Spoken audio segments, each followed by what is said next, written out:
예언의 발단은 2006년 방영된 심슨 시즌 18의 에피소드입니다. 평범한 학교 교실에 군입대 모집팀이 등장하며 분위기는 반전됩니다. 아이들에게 멋진 군복과 명예를 내세우며 자원입대 계약서를 내밀죠. 초등학생에게 군대 계약서라니 당시엔 황당한 블랙 코미디로만 여겨졌습니다. 하지만 지금의 현실은 어떤가요? 미국인을 죽이는 마약 카르텔을 끝장내겠다는 명분 아래 국가 시스템은 그 어느 때보다 강력하게 국민의 애국심과 희생을 요구하고 있습니다. 바트가 장난삼아 서명한 그 종이 한 장이 한 가족의 운명을 바꾼 것처럼 지금 트럼프의 발언 하나에 국가의 경계선이 요동치고 있습니다. 아들을 대신해 실수로 입대하게 된 호머. 그는 적군 역할을 맡아 훈련에 투입됩니다. 하지만 훈련은 점점 실제 전투와 구분이 모호해집니다. 연습용 탄환 대신 실탄이 등장하고 정교하게 만들어진 도심 모형들이 실제 폭격으로 처참하게 파괴되죠. 이 장면은 베네수엘라 인근 해역에서 벌어진 미군의 선제 타격 영상과 묘하게 겹칩니다. 트럼프가 공개한 선박 폭파 영상처럼 현대전은 이제 훈련 같은 실전으로 시작됩니다.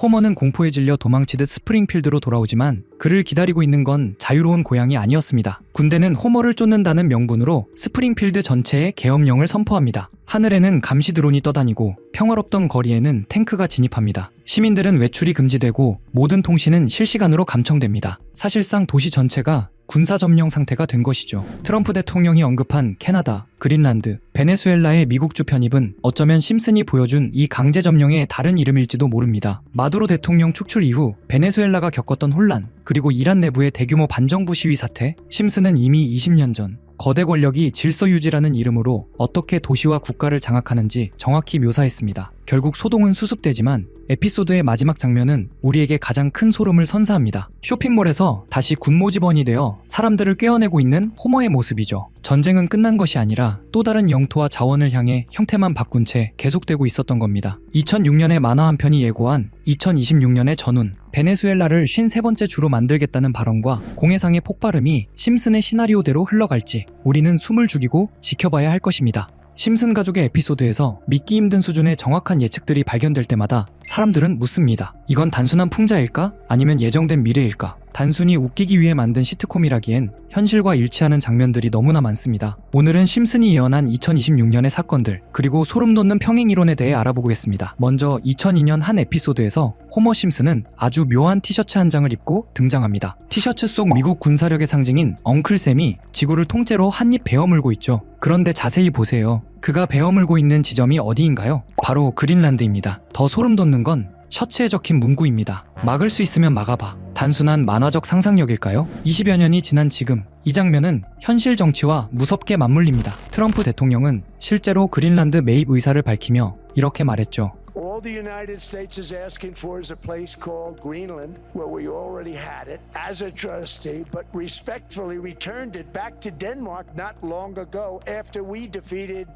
the Germans, the Japanese, the Italians, and others in World War II. We gave it back to them. We were a powerful force then, but we are a much more powerful force now. 현재 덴마크 정부는 그린란드를 팔지 않겠다고 못 박은 상태입니다. 하지만 내부 소식통에 따르면 미국은 이미 2026년 7월 이전을 목표로 모종의 계획을 세우고 있다는 소문이 돌고 있습니다. 만약 심슨의 예언대로 미국이 정말 그린란드를 베어문다면 우리는 세계 지도가 새로 그려지는 순간을 목격하게 될지도 모릅니다. 가장 소름 끼치는 예언은 바로 로봇 사회입니다. 2005년에 방영된 에피소드에서는 미래의 의료 시스템을 묘사하는데요. 인간 의사 대신 정교한 의료 로봇이 환자를 진단하고 치료합니다. 하지만 로봇의 대응은 기계적이고 차가웠죠. 반면 인간 의사는 끝까지 따뜻한 공감을 전하려 했습니다. 여기서 심슨은 결정적인 경고를 던집니다. 바로 로봇의 해킹과 오작동입니다. 에피소드 속 의료 로봇은 해킹을 당해 오히려 환자를 공격하는 살인기계로 돌변하고 놀이공원의 동물 로봇들이 폭주하며 대혼란을 초래합니다. AI와 로봇이 우리 일상 깊숙이 자리 잡을수록 시스템의 작은 에러 하나가 인류에게 치명적인 비극이 될 수 있음을 심슨은 수십 년 전부터 역설해온 것입니다. 기후재앙이 심화된 미래에서 심슨 가족은 믿기 힘든 선택을 합니다. 바로 남극으로 이주하는 것입니다. 한때는 농담처럼 들리던 설정이지만 지금은 그렇지 않습니다. 지구온난화로 인해 극지방의 빙하가 녹고 토양이 드러나면서 일부 지역에는 식물이 자라기 시작했고 곤충과 조류의 서식지도 확장되고 있습니다. 장기적으로는 작물 재배가 가능한 구역이 생길 것이라는 전망도 나옵니다. 1998년에 방영된 심슨의 한 장면에는 짧지만 의미심장한 화면이 등장합니다.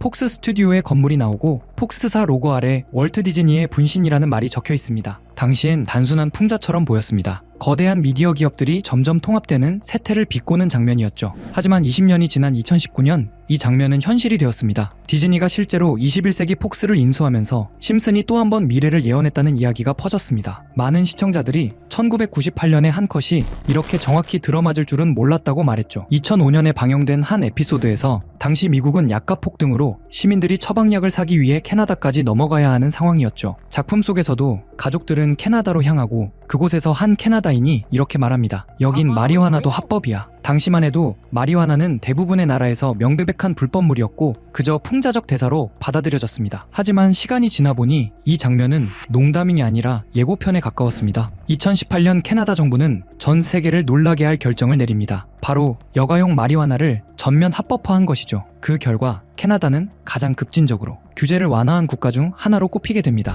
2005년 심슨 속에서 가볍게 흘려보냈던 그 말이 단순한 코미디가 아니라 다가올 현실을 미리 보여준 셈이었습니다. 심슨 가족이 가상화폐까지 예언했다는 이야기를 들어보신 적 있으신가요? 코인은 예전부터 음모론적인 성향이 강한 분야였습니다. 비트코인 음모론만 해도 한때 수많은 커뮤니티를 들썩이게 했죠. 저 역시 예언, 음모론, 미스터리 같은 걸 좋아하다 보니 국내뿐 아니라 해외 자료까지 찾아보곤 하는데 영상 준비 중 정말 이상한 해외 사이트 하나를 발견하게 됐습니다. 그 게시물에는 특정 시간대에만 접속 가능하다는 문구와 함께 여러 개의 사이트 링크가 적혀 있었는데 전부 눌러봐도 연결되지 않더군요. 혹시 정말 특정 시간에만 열리는 사이트라면 그 시간대를 하나하나 찍어보면 되지 않을까? 이 생각이 들었고 알람을 맞춰가며 밤낮을 뒤섞어 시도한 끝에 3일 만에 접속에 성공했습니다. 사이트에 들어가자마자 가장 먼저 뜬 건 초대 코드 입력창. 아무리 입력해도 접속되지 않아 게시물을 올린 사람에게 사전 끝에 코드를 하나 받았고 코드를 넣는 순간 Time is money라는 문구와 함께 여러 개의 이미지가 차례로 나타났습니다. 하나씩 열어보는 순간 정말 세력이라는 게 있는 건가?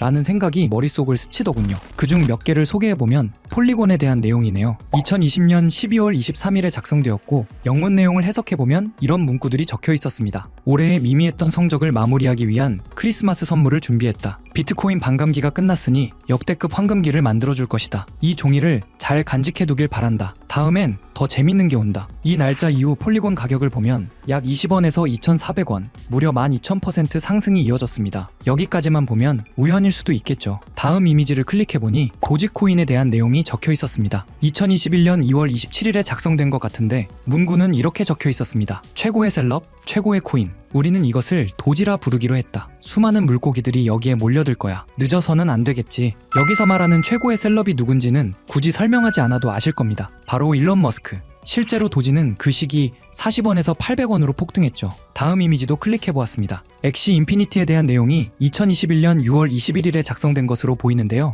문구를 보면 이렇습니다. 준비가 조금 늦어졌네? 전 세계 게이머들에게 환호를 보낸다. 그들이 우리에게 불을 가져다 줄 것이다. 그리고 실제 시장에서는 4,000원대였던 엑시가 18만원까지 치솟습니다. 약 3,800% 상승, 상장 초기부터 계산하면 16만 %까지 이론상 가능했던 구간이죠. 이쯤 되면 우연이라기엔 너무 많아집니다. 다음 이미지를 클릭하자 나온 건 빅타임. 2023년 10월 18일에 업로드되었죠. 문구는 더 노골적이었습니다. 지금부터 PE2를 다시 대세로 만들겠다. 해킹이 무서워서 참여 못하겠다면 빠져도 좋다. 정어리떼가 모이면 즉시 계획을 종료한다. 여기서 정어리떼는 외국 커뮤니티에서 개미 투자자를 비유할 때 자주 등장하는 표현입니다. 실제로 빅타임은 약 200원에서 1,000원, 2달 사이 가파르게 상승했습니다. 이 외에도 여러 이미지가 있었지만 이미 지나간 내용이었기에 넘기기로 하고 가장 최근에 올라온 마지막 글을 살펴보았습니다. 문구는 이렇게 시작됩니다. 작년에 실망했다는 말을 들었어. 올해는 더 재밌는 것을 준비했다. 여태 붕어가 될 만한 이들이 많을 것이고 우리는 많은 돈을 쓸 것이다. 7,000% 이상 만들겠다. 다시 함께 일할 수 있기를 바란다. 그리고 작성 날짜는 12월 1일.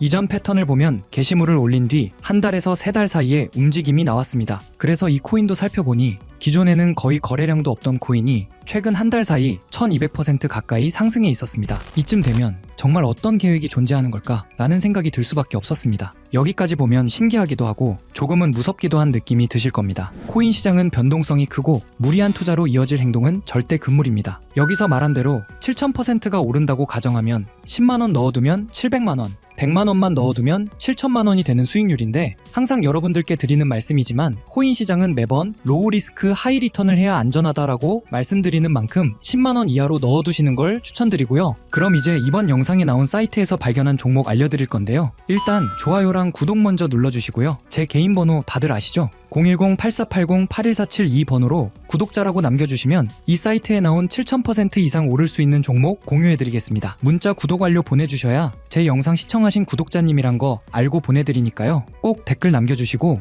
문자 주시면 되겠습니다. 앞으로도 이런 미스터리한 자료와 흥미로운 이야기들을 더 탐색해보면서 재밌는 시리즈로 계속 보여드릴 예정입니다. 다음 영상에서도 더 흥미로운 내용으로 돌아오겠습니다. 시청해주셔서 감사합니다.